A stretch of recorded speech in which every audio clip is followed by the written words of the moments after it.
Et nous enchaînons à présent avec Enjeu patrimoine. Enjeu patrimoine où nous allons nous demander comment investir dans les startups lorsque l'on est un investisseur ou un épargnant particulier, ce qui implique souvent des tickets moyens beaucoup moins importants que les business angels ou les grands investisseurs, voire même les fonds d'investissement. On va se demander s'il est tout de même possible d'investir dans les startups lorsque l'on est un investisseur particulier ou un épargnant particulier. Pour en parler, nous avons le plaisir de recevoir sur le plateau de Smart Patrimoine Mathilde Iclanzan, directrice générale de WICID. Bonjour Mathilde Iclanzan, bienvenue sur le plateau de Smart Patrimoine. Et avec vous pour en parler également Maxime Camus, cofondateur et directeur général de Grisby. Bonjour Maxime Camus. Bonjour Nicolas. Bienvenue sur le plateau de Smart Patrimoine également. Alors, on trouvait intéressant de traiter cette thématique parce que investir dans les startups, on en parle souvent. On voit des levées de fonds toujours plus grandes, toujours plus conséquentes, voire même impressionnantes. Les startups, c'est également un sujet politique qui est souvent mis sur la table.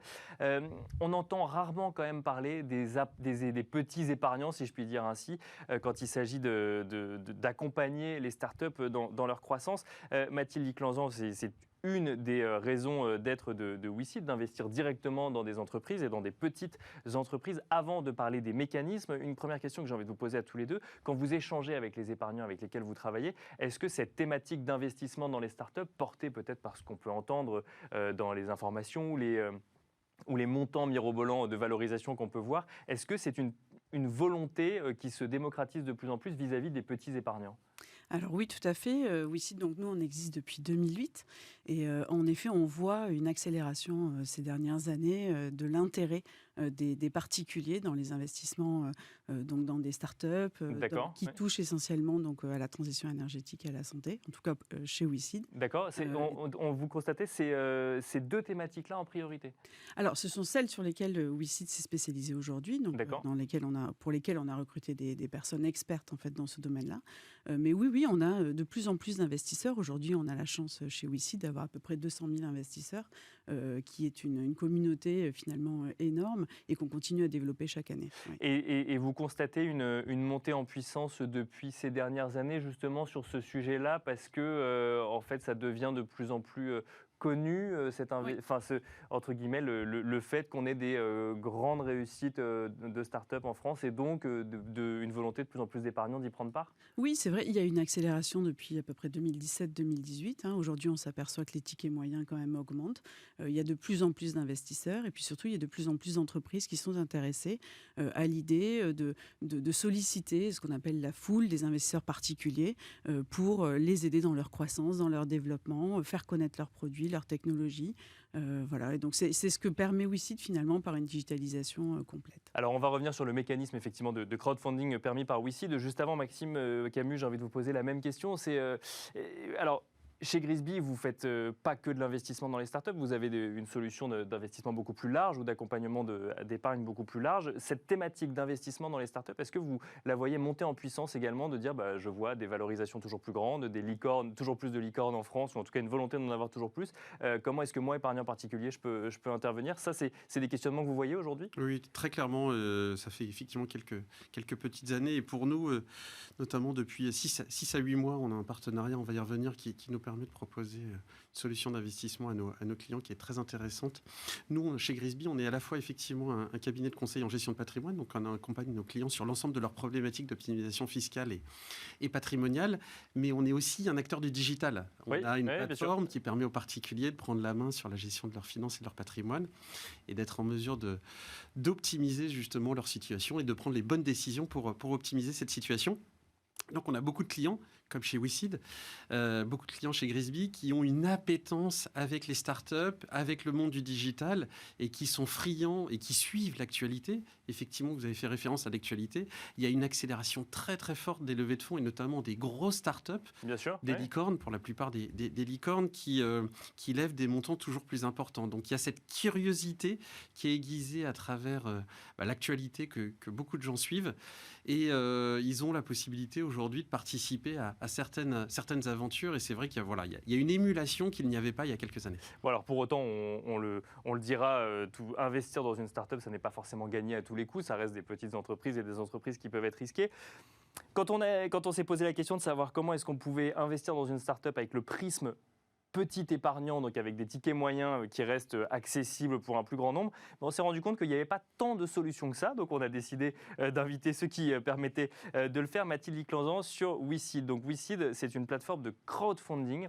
Et là, en fait, ce qui va être possible de faire, c'est en tant qu'entrepreneur d'aller chercher des fonds sur une plateforme et de défendre son projet, et ce, même dès le début de l'entreprise, quelque part, où il y a une sélection quand même qui est faite sur des entreprises qui sont déjà un petit peu établies. Oui. On a quand même une sélection rigoureuse, hein, c'est quand même l'objectif de WeSeed. Hein. Bien sûr, oui. On sait choisir donc, des sociétés, on réalise nous-mêmes les audits, on réalise des due diligence. Il faut que la société ait quand même une preuve de concept et un début quand même de preuve commerciale, est une équipe qui soit solide et complémentaire, donc c'est ce que l'on regarde notamment en premier. Hein. Bien sûr, alors, c'est toujours très subjectif, mais ça reste quand même des éléments tangibles. Et puis surtout une technologie de rupture avec des brevets, avec de la recherche qui est attenante, et derrière une promesse, en tout cas pour un investisseur, que l'entreprise trouve son marché et se développe dans les années d'après. Donc là, début de preuve commerciale, donc effectivement, on n'est peut-être pas au tout début, mais on est quand même au début de la vie de l'entreprise. Oui. Et vous nous parlez de technologie de rupture, donc ça veut dire que quand on parle de start-up, dans l'imaginaire, c'est forcément effectivement en lien avec des nouvelles technologies, ou en tout cas de l'innovation. Il faut que ce soit au sens large. Innovant, exactement. Donc ça, c'est vraiment un prérequis, en tout cas chez WeSeed, c'est vraiment qu'il y ait une innovation, quelque chose qui crée de la valeur, crée de la valeur sociétale. On est très regardant sur ça, hein. Notamment on fait des scoring ESG qui permettent justement de valoriser la société. Bien sûr. Et donc ça fait partie vraiment des points qui sont non négociables. Et alors quand je suis épargnant, que j'ai envie du coup d'investir dans une société et que je vais sur une plateforme comme WeSeed, ça veut dire que je vais moi-même choisir, après la présélection qui a été faite, l'entreprise dans laquelle je veux investir. Et là, comment ça se déroule concrètement ? Ensuite, je fais un chèque et puis ça y est, je suis actionnaire. On est intégralement digitaux, donc non, vous faites pas un chèque, vous vous inscrivez sur la plateforme, donc vous avez un certain nombre de procédures pour vous inscrire, parce qu'on est quand même contraint à des obligations réglementaires. Hein. Je rappelle que WeSeed est une entreprise d'investissement, et donc à ce titre est agréée par la CPR, qui est la Banque de France en fait. Et surtout, on va devenir actionnaire, donc en fait, c'est très encadré. Exactement. Donc on regarde en fait le profil des personnes, votre connaissance des produits financiers, votre expérience dans les produits financiers. Donc après, vous vous inscrivez sur WeSeed et vous pouvez devenir actionnaire à partir de 100 €, donc dans une société. Et tout se passe en ligne. Vous pouvez choisir les sociétés une par une. Donc on vous fait des présentations, on vous présente l'équipe, on vous présente la technologie. Vous avez accès à un certain nombre de documents. Vous pouvez réaliser vous-même une partie de l'audit. En tout cas, on vous donne tous les éléments pour prendre votre décision. Donc ça, c'est ce qu'on appelle des investissements directs dans des sociétés. Et ensuite, on a développé aussi une nouvelle offre qui s'appelle des club deals d'investisseurs, dans lequel on va faire des partenariats avec des spécialistes en fait dans certains domaines, et on va sélectionner entre 5 et 10 sociétés que l'on va mettre dans un club d'investisseurs. Et vous allez pouvoir, pareil, pour un ticket d'entrée qui sera relativement faible, à partir de 1 000 €, investir entre 5 et 10 sociétés en même temps. D'accord, donc là, c'est une sorte de fonds adapté un mini-fonds adapté au crowdfunding.